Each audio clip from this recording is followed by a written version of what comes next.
Khan sir को जानते हैं ना आप? खान सर जिन्हें YouTube पर सबसे चर्चित शिक्षक के तौर पर जाना जाता है। खान सर देश के सबसे विवादित मुद्दों पर अक्सर अपने छात्रों को लेक्चर देते नजर आ जाते हैं। इस बार भी उनका विषय यूसीसी यानी यूनिफॉर्म सिविल कोड था।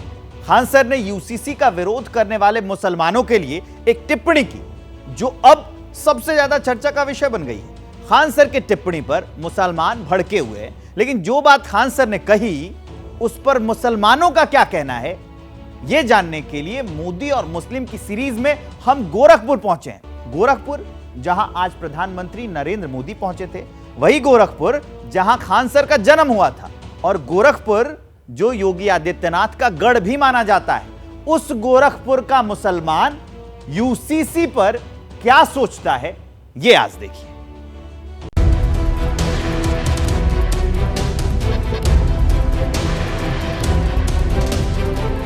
इस्लाम का कानून, अगर अनुच्छेद 25 कहता है धार्मिक कानून, इस्लाम का कानून है कि चोरी करे तो हाथ काट दो, है ना। कोई मुसलमान चोरी करे ना तो उसका हाथ काटिए, कहिए काहे काटिए, तो अनुच्छेद 25 तुम्हारी धार्मिक स्वतंत्रता, इस्लाम कहता है हाथ काट दो, तो कहेगा ना हमको भारतीय दंड संहिता इंडियन पिनल कोड की तरह चोरी की सजा दीजिए, 2 साल जेल में रखिए, हाथ काहे काटिएगा। खान साहब की ये बात आपत्तिजनक है? बिल्कुल आपत्तिजनक है। और खान सर तो पता नहीं वो खान है भी कि नहीं है, कतई उसको ये बात नहीं बोलना चाहिए। इस भारत जैसे देश में इस तरह की बात उसको नहीं बोलना चाहिए। महिला कोई गुनाह करे तो पत्थर से मारना है उसको, वहाँ पे सोचिए चौराहा पे खड़ा करके पत्थर से कूच के मार देता है, सब सर काट दीजिए, मौत का बदला मौत, यही होता है ना इस्लाम में। या मुसलमान के मौलाना लोग जो समान दंड संहिता थी उसे मान लिया, दंड संहिता में भी तो आप कहिए कि मुसलमानों का दंड कानून अलग रखिए। देखिए उन्होंने बिल्कुल गलत किया है, और उनका कमेंट तो अपना ऐड के लिए किया है उन्होंने। खान सर ऐसे ही हमेशा चर्चा का विषय बनना चाहते हैं, और वो एक बिजनेसमैन है।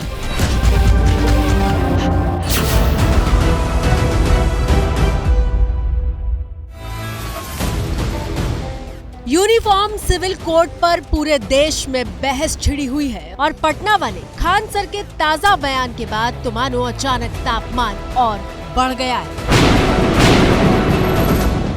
ब्याह का जब कानून आ गया तो ना हमारा इस्लाम का अलग कानून है, ब्याह में 2 ब्याह करेंगे 3 तलाक देंगे, सुप्रीम कोर्ट धो दिया यहाँ पे, और हम गारंटी करते हैं कि गवर्नमेंट लेके चली आएगी यूनिफॉर्म सिविल कोड। मुझे कोई भी शरीयत के खिलाफ कोई भी फैसला स्वीकार नहीं है। आप अगर कोई चीज मेरे ऊपर थोपना चाहते हैं तो थोप दीजिए, मैं उसको देखूंगा।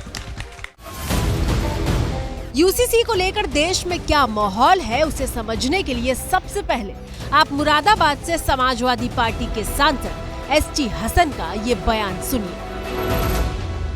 जाहिर सी बात है, देखिए जब ईमान के ऊपर आंच आती है इंसान की, जब आस्थाओं पे चोट होती है तो ज्वार भाटा तो आते ही है, फिर तो सुनामी आती है। क्या होगा क्या नहीं होगा ये तो मैं नहीं बता सकता, लेकिन बेचैनी बहुत ज़्यादा है देश के अंदर इस समय। डॉक्टर एसटी हसन साहब के शब्दों का चयन देखिए, कह रहे हैं कि ज्वार भाटा आएगा, सुनामी आएगी। एक तरफ खुद को मुसलमानों के मसीहा बताने वाले ऐसे नेता हैं, और दूसरी तरफ वो मुस्लिम धर्म गुरु हैं जिन पर कौम भरोसा करती है। ये क़वानीन अल्लाह ने अपने रसूल के जरिए हमारे पास भेजे हैं, इसलिए हुकूमत ये चाहती है कि इन क़वानीन को लाकर मुसलमानों को ज़ेर किया जाए, मुसलमानों को नीचा दिखाया जाए, मुसलमानों को कई किस्म की पाबंदियां लगाई जाए। लेकिन ऐसा नहीं है कि देश के तमाम मुस्लिम चेहरे यूसीसी के खिलाफ हैं। इस्लाम से ताल्लुक रखने वाले और धर्म को गहराई से समझने वाले कुछ ऐसे चेहरे भी हैं जिनकी राय यूसीसी पर बाकियों से बिल्कुल अलग है। मान लीजिए एक मर्द है जो 80 साल तक बूढ़ा नहीं होता है, औरत तो 45 और 50 के अंदर बूढ़ी हो जाती है।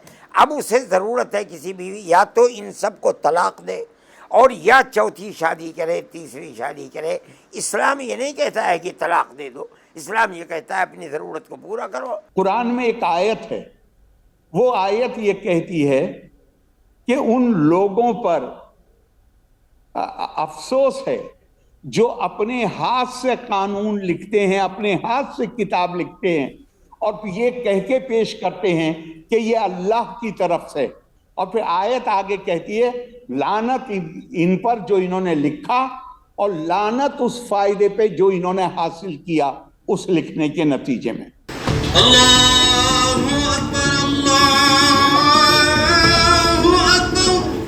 हिंदुस्तान में मुसलमानों की बड़ी आबादी all India Muslim personal law board के किए फैसलों को मानती है। आपकी स्क्रीन पर जो तस्वीर है उसमें पर्सनल लॉ बोर्ड के सदस्य मौलाना खालिद रशीद फिरंगी महली जुमे की नमाज अता करवा रहे हैं। नमाज के बाद खालिद रशीद फिरंगी महली ने खुलकर यूसीसी का विरोध करने को कहा है। साथ ही ईमेल और हेल्प डेस्क के जरिए आयोग को अपना सुझाव देने की बात भी कही है। इसके साथ तकरीर में खालिद रशीद फिरंगी महली ने कहा है कि यूसीसी शरीयत के खिलाफ है और हम तो शरीयत के हिसाब से ही चलेंगे। अब इतनी देर में आप समझ गए होंगे कि यूनिफॉर्म सिविल कोड के मुद्दे पर देश में तापमान कितना बढ़ा हुआ है। ऐसे में खान सर का ये बयान कि मुसलमान सुविधा के मुताबिक शरीयत और आईपीसी के बीच चुनाव करते हैं, इसने विवाद को और तूल दे दिया है। मुसलमान लोग या मुसलमान के मौलाना लोग जो समान दंड संहिता थी उसे मान लिया। दंड संहिता में भी तो आप कहिए कि मुसलमानों का दंड कानून अलग रखिए। अगर ऐसा कर देंगे तो आप भी पढ़े होंगे कि सबसे टफ कानून सऊदी अरब का है। आधा मुसलमान कटा के फेंका जाएंगे लोग अगर इस्लामिक कानून लगा दीजिए तो। बहुत टफ कानून है इस्लाम का कानून वहाँ पे। खान सर की ये 2 मिनट की क्लिप सोशल मीडिया पर वायरल हो रही है। इस वीडियो के जरिए यूसीसी का विरोध करने वालों पर हमला किया जा रहा है।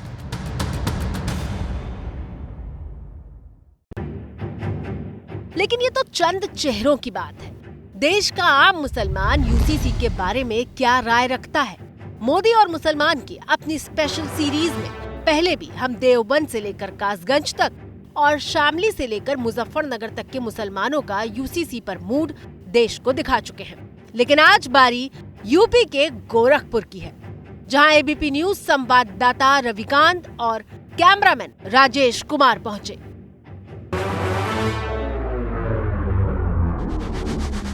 प्रधानमंत्री नरेंद्र मोदी आज गोरखपुर आए तो मोदी और मुस्लिम का कारवां भी गोरखपुर पहुंचा है।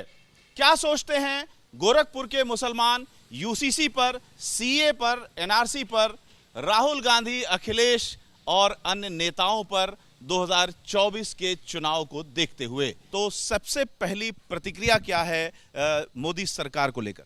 प्रधानमंत्री जी से एक गुजारिश और करना चाहते हैं कि उन्होंने बहुत विकास किया। इस देश में जो कम्युनल वायलेंस बढ़ रही है, इस पे गुजारिश उनसे करेंगे, इस पे कंट्रोल करें। हमको तकलीफ उनके किसी काम से नहीं, उनके सारे कामों से अच्छा ही थोड़ी तकलीफ होती है। जब सुबह उठते हैं न्यूज़ देखते हैं तो बड़ा तकलीफ होती है कि यहाँ हिंदू मुस्लिम है तेन चल रहा। इसके बाद बातचीत का सिलसिला आगे बढ़ा। शुरू में तो सब यूसीसी में लड़कियों की शादी की उम्र बढ़ाने से लेकर 4 शादियों पर रोक लगने की बात पर सहमत दिखाई दिए, लेकिन जैसे ही एक बुजुर्ग वहां पहुंचे तो उनकी बातें सुनकर मानो पूरी भीड़ का रुख ही बदल गया। समान नागरिक कानून के तहत, यूसीसी के तहत, कि एक समय में एक ही शादी कर पाएगा कोई भी। इस्लाम में 4 शादियों का जो दिया गया है वो कई वजहों से दिया गया है। जो हमसे बड़ी बेवाह हो गई हैं, जो वो हो गई हैं, हमारे अंदर क्षमता अगर है तो मैं उनको अपनाने के लिए, ताकि वो गलत काम में शामिल ना हो सकें, इसलिए इस्लाम में कहा गया है कि 4 शादी का। लेकिन अब कानून आ जाएगा कि सिर्फ एक ही शादी कर सकते। अब आप कानून कुछ भी बना दीजिए तो उसको तो, हम हिंदुस्तान में रहते हैं तो हिंदुस्तान के कानून को तो किसी भी तरीके से मानना पड़ेगा ही मुझे, लेकिन ऐसा नहीं है। ये इस्लाम के अगेंस्ट है, मैं इसको नहीं मानता। अब ये बताइए कि ये कानून ये भी है कि 2 बच्चे या 3 बच्चे फिक्स कर दिए जाएंगे, उससे ज़्यादा बच्चे अगर करते हैं तो कोई सरकारी सुविधा नहीं मिलेगी। वो सब कुछ ठीक है, ये आप ऊपर वाले के ऊपर आप अपना थोपना चाहते हैं, ये नहीं चल पाएगा। ये ऊपर वाले का है कि किसके साथ बच्चा, कितने लोगों को बच्चा नहीं हो पा रहा है तो आप क्या बच्चा दे देंगे? क्या आप उसको बच्चा दे दें तो बताइए? ये आप रोक भी नहीं सकते हैं किसी को। ये भी कानून लाया जा रहा है यूसीसी के तहत कि हलाला और इद्दत पर पूरी तरह रोक लगेगी। मैं पूरी तरह से इस्लामी कानून को मानने के लिए वो हूँ। मेरे शरीयत के अंदर जो भी बना हुआ है मैं उसके हिसाब से कानून को अपने ऊपर नाफिज करूँगा। आप अगर कुछ कहेंगे तो वो अलग बात है कि मैं हिंदुस्तान में रहता हूँ, मजबूरन जो चाहिए वो करवा लीजिए मुझसे। ये आवाजें यूपी के उस गोरखपुर से सुनाई दे रही थीं, जहां प्रधानमंत्री मोदी खुद मौजूद थे। गोरखपुर की सड़कों से मोदी का रोड शो निकल रहा था। पूरे रास्ते में दोनों तरफ भीड़ का भारी हुजूम था। दरअसल यूसीसी के पूरे मुद्दे ने जोर उस दिन से पकड़ा जब प्रधानमंत्री मोदी ने एक देश एक कानून पर बयान दिया था। यूनिफॉर्म सिविल कोड के नाम पर ऐसे लोगों को भड़काने का काम हो रहा है। आप मुझे बताइए, एक घर में परिवार के एक सदस्य के लिए एक कानून हो, परिवार के दूसरे सदस्य के लिए दूसरा कानून हो, तो क्या वो घर चल पाएगा? क्या कभी भी चल पाएगा क्या? फिर ऐसी दोहरी व्यवस्था से देश कैसे चल पाएगा? इस बयान से साफ हो गया था कि पीएम मोदी यूसीसी पर एकदम क्लियर है और बहुत मुमकिन है कि 2024 के चुनाव से पहले यूसीसी पर अहम कदम उठाए जाएंगे, जिसके संकेत भी लगातार मिल रहे हैं। एबीपी न्यूज संवाददाता रविकांत कैमरामैन राजेश कुमार के साथ गोरखपुर की गलियों में आगे बढ़े और फिर हम सैकड़ों साल पुराने इमामबाड़ा पहुंचे। गोरखपुर की एक पहचान ये 300 साल पुराना मियां साहब का इमामबाड़ा भी है। यहाँ पर हमें पढ़े लिखे आलिम फाजिल लोग मिलेंगे, उनसे जानेंगे कि सीए पर, एनआरसी पर उनकी क्या राय है, तमाम नेताओं पर उनकी क्या राय है और क्या राय है यूसीसी के तमाम।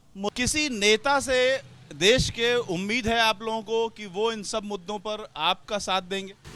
हाँ, नरेंद्र मोदी जी। और बाकी ओवैसी जी से कोई उम्मीद नहीं। अखिलेश जी से कोई उम्मीद नहीं। तो भाई अखिलेश को तो काफी वोट मिलता रहा है। नरेंद्र मोदी विकास कर रहे हैं और उन विकास के ऊपर हम लोग वोट देंगे। माननीय योगी जी के रहने से ही बहुत विकास है और निश्चित तौर पे अगर माननीय मोदी जी आए हैं तो विकास की गंगा बहेगी और निश्चित तौर पे पूरे भारत की जनता जो है, चाहे अपोजिशन कुछ भी कहे, ये तो तय है कि देश का विकास, गोरखपुर का विकास हो रहा है और उम्मीद तो है। जिस तरह के उनके बारे में कहा जाता है कि क्रूर हैं, ये हैं, ऐसा नहीं है। देश बहुत अच्छे ढंग से चल रहा है और चाहे अपोजिशन ही क्यों ना हो, वो भी अगर मौका मिलता है तो मोदी जी की तारीफ करता ही है। तो मोदी जी बेस्ट हैं, कोई दिक्कत नहीं है। सुना आपने, ये गोरखपुर के मुसलमान हैं जो एक सुर में पीएम मोदी और योगी का नाम ले रहे हैं।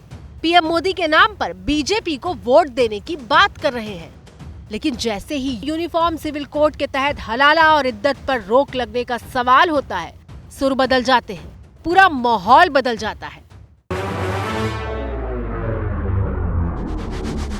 हलाला और इद्दत अगर खत्म होता है यूसीसी के तहत तो आपको स्वीकार होगा? कतई नहीं होगा, किसी कीमत पे नहीं होगा। ये हमारे शरिया कानून, ये हमारा कुरान का कानून है, किसी कीमत पे नहीं। देश का कानून मानेंगे, हलाला खत्म हो जाए, इद्दत खत्म हो जाए, ये कतई किसी कीमत पे कबूल नहीं है। ये किसी, ना तो हमारे पुरखों ने आज तक कभी उसको छोड़ा, ना कभी वो हम लोग, जब तक हम उम्र हमारी है, अनाज जब तक ये देश, ये दुनिया रहेगी तब तक ये कभी खत्म हो पाएगा। किसी कीमत पे ये नहीं हो सकता। ये जहाँ ज़बरदस्ती किया जाता है वहाँ निश्चित तौर पे जो है प्रॉब्लम शुरू होती हैं देश में। इस जो केंद्र सरकार है उस तक हम अपनी बात पहुँचाएंगे। पहुँचाने का माध्यम आप लोग हैं। निश्चित तौर पे आप लोगों की रिपोर्टिंग इस तरह रहती है कि पूरे देश में अमन और चैन का माहौल बन जाता है। अब बहुत से ऐसे चैनल हैं जिनकी रिपोर्टिंग ऐसी होती है जिसमें उनकी रिपोर्टिंग की वजह से देश में आग लग जाती है। मुझे गर्व है आप जैसे एबीपी न्यूज़ के पत्रकारों पे। शुक्रिया हमारी साफ गोई के लिए हमें याद रखने का। एबीपी न्यूज दोनों पक्षों की बात करता है, निष्पक्ष होकर हर मुद्दे की पड़ताल करता है और इसीलिए यूसीसी के मुद्दे पर देश के मुसलमान के मन में क्या है, ये जानने के लिए हम कोने कोने में जा रहे हैं। और अब बारी थी उस मुद्दे की जहां से बात शुरू हुई थी। खान सर ने जो कहा, हमने उस पर मुसलमानों से बात शुरू की तो उनका गुस्सा फूट पड़ा। खान सर के नाम से मशहूर खान साहब ने ये कह दिया है कि जब चोरी करते हैं तो भारत के कानून को मानते हैं, संविधान को मानते हैं, लेकिन यूसीसी पर शरीयत का हवाला देते हैं, इस्लाम का हवाला देते हैं। कौन मुसलमान है जो देश का कानून नहीं मानता है? इस तरह की इतनी नीचता वाली बात उस खान सर ने कहा है, कतई उसको सर नहीं कहना चाहिए। वो गलत आदमी, वो व्यापारी है, वो गलत बात, उसको इस तरह की बात नहीं करना चाहिए। विवाद खान सर के दिए बयान पर हुआ तो हमने अब उस बयान की तहकीकात की।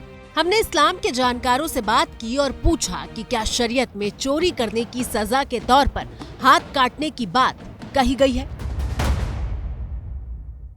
जी, इस्लामिक कंट्री के अंदर हैं, लेकिन चोरी की कंडीशन देखी जाती है, उसके एक्सपर्ट्स बैठते हैं और बैठेंगे कि चोरी किस टाइप की है, किसका हाथ काटना चाहिए और क्यों काटना चाहिए।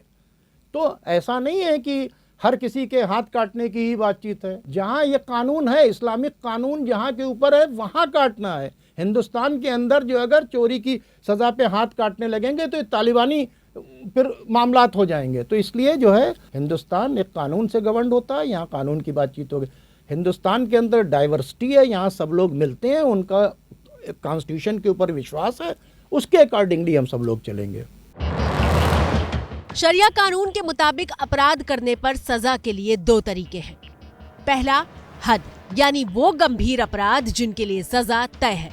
दूसरा, ताजीर यानी वो अपराध जिनका फैसला जज करते हैं।